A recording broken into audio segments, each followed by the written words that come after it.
Hey Jenks, you know the worst part about installing an exhaust? What? The work is really exhausting. Hey everyone, it's Beard Hardy here, and I have some big updates on the Wrangler 392. Me and John Jenks are gonna have quite a bit of fun with the Jeep tonight. And if you're wondering why the name is Beard Hardy now, it's because I haven't shaved in like 2 months because this is the busiest time of the year for me, and I have a bunch of personal stuff happening right now as well. And so we're gonna continue with this beard that makes me look more and more homeless as the days go on. But with that being said, let's get right into the video.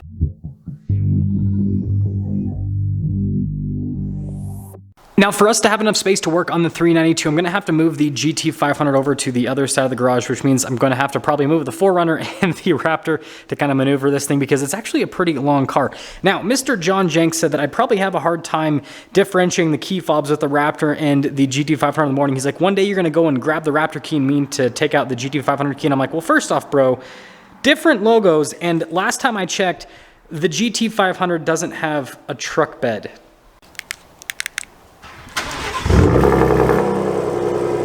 I've been watching quite a few Stradman videos lately, and he always complains about how cold it is here in Utah during the winter. So I decided to prove a point that it's actually not that cold. So we are barefoot in today's video. We're walking through the snow.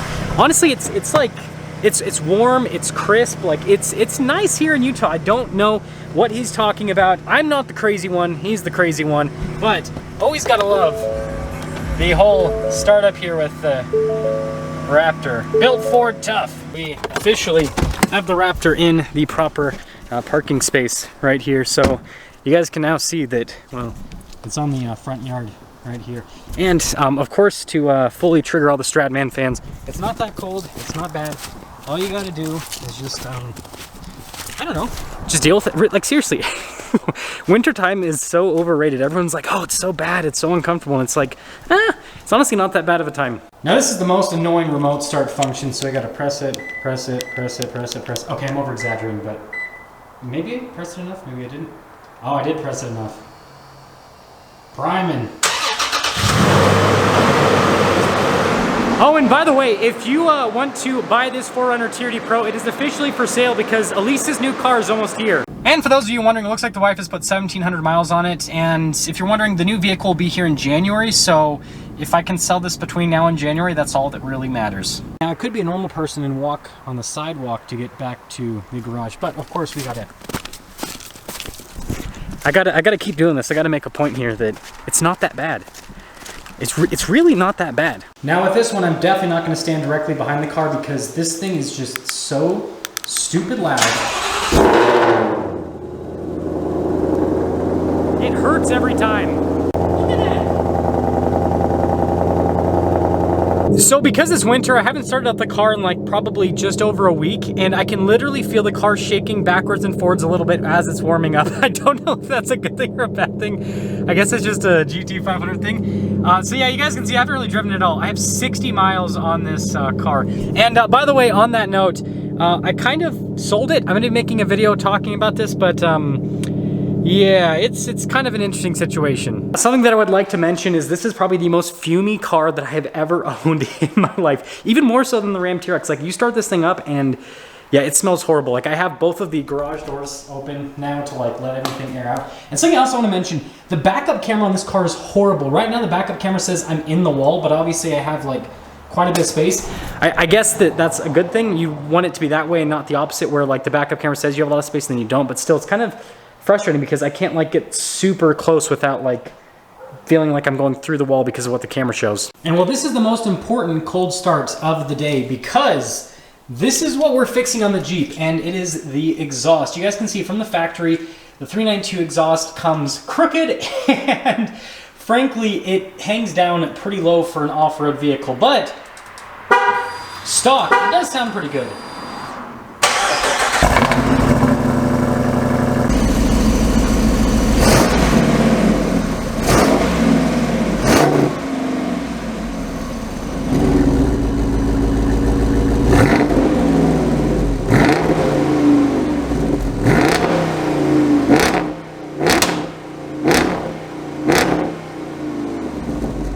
Also, I would like to say, I don't think I've started up the Jeep for probably like over a month at this point.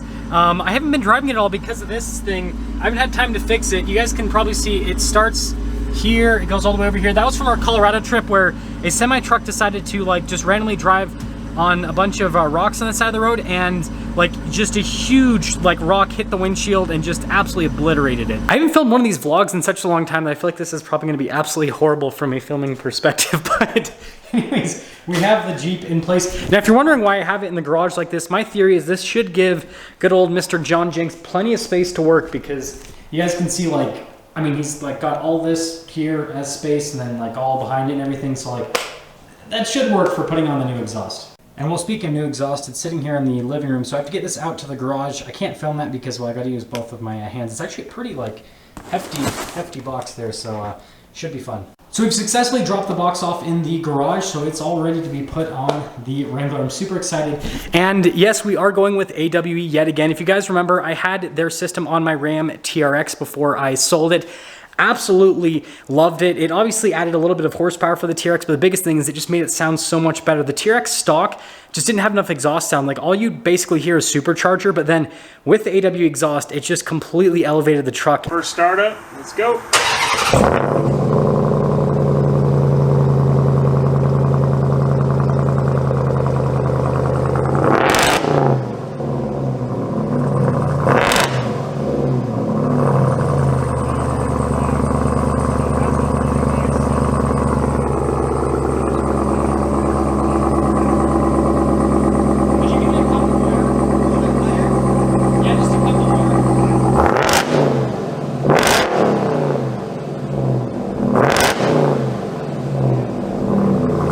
And so I'm so excited to see what this does with the Wrangler, because it's supposed to not only improve the sound, but a few other things that I'll show you guys throughout the video. Hey, you guys probably can't see me at this point because it's nighttime, but something I want to mention is imagine if you're a passerby and you drive by my house. So like we got the Tacoma, which is pretty normal, but like just imagine you see this bright neon green Raptor, Toyota 4Runner TRD Pro, and then you look to the garage and you see a bright pink Wrangler and a GT500.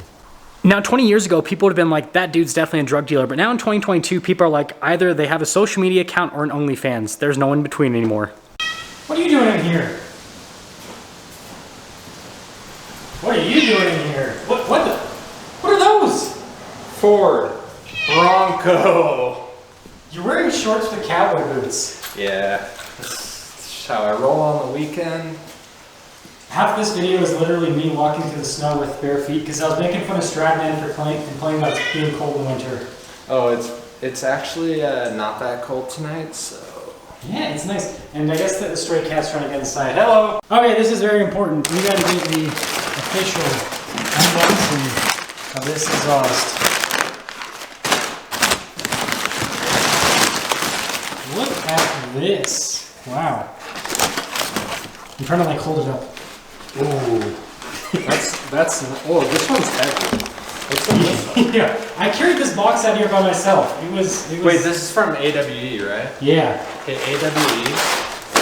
What would an exhaust pipe unboxing for a Bronco Sport 1.5 3-cylinder look like? Just out of curiosity. John's a big AWE. That's why you're installing the exhaust, because you love AWE. Oh, I love AWE. I should have put that on my Ranger before I rolled it off the side of a mountain. R.I.P. baby Raptor. But yeah. Well, at least we can put proper exhaust on the baby Bronco. Exactly. They just have to make one, because they don't have one yet. So let's make one. The muffler's already cut off and it sounds like a V8. And it's a 3-cylinder. It doesn't sound like a V8. So I got the exhaust all laid out here, and yeah, this thing looks so cool and shiny, especially when you compare it. I mean, like, my Jeep only has like 3,000 miles on it, but that doesn't look cool and shiny like this. And also, well, we got clamps for not days, not months, but years, apparently. Hey, Jenks, you know the worst part about installing an exhaust? What? The work is really exhausting. That's actually a good one. I like that. Man, this is gonna be like the most iconic thing. We're gonna do like in 20 years from now, people are gonna look up John Jenks on Google and they're gonna see you under a Wrangler with cowboy boots and shorts while it's like 30 degrees outside. Should I make it my Tinder profile? Probably. Pink Jeep. Girls love Jeeps.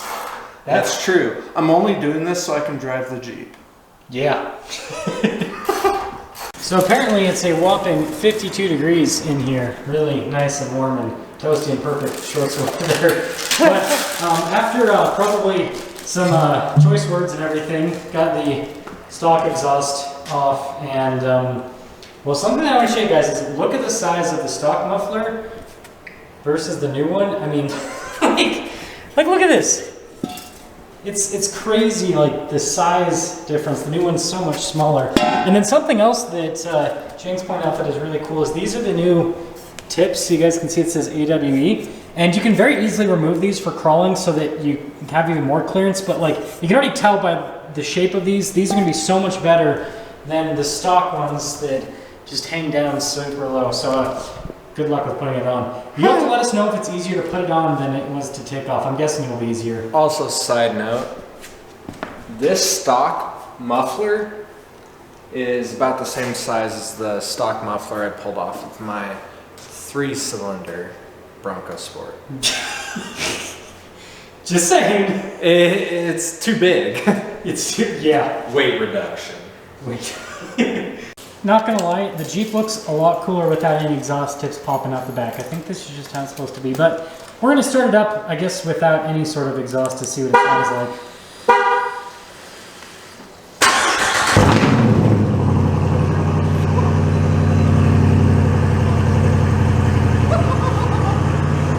It's ridiculous.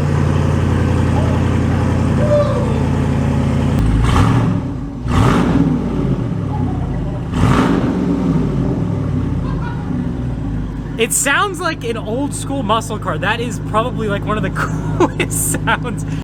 Okay, so we decided to take out the Wrangler for a spin here. No, okay, this is no exhaust. I'm just gonna punch it.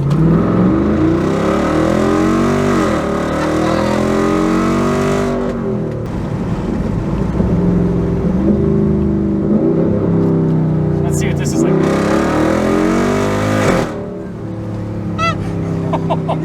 We gotta go grab rigs. Well, after a lot of blood, sweat, and tears, no, I'm just kidding. Wait, do you have blood on my There is actually We're blood. like 99% done, so we still have the tips to put on and everything, and we've got to tie some stuff together, but the exhaust is pretty much on, so I'll get you guys something going here. I'm worried I'm going to come in.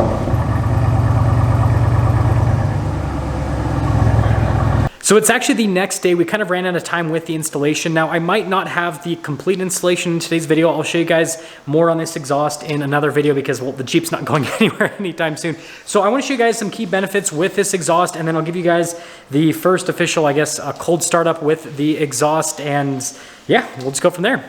Now, I went with this exhaust for a number of reasons. First off, it's always fun to make your vehicle a little bit louder, but this fixes a ton of major issues with the 392, and this is why you have to get this exhaust if you have a 392, like seriously. So first off, I mean, look how cool this looks.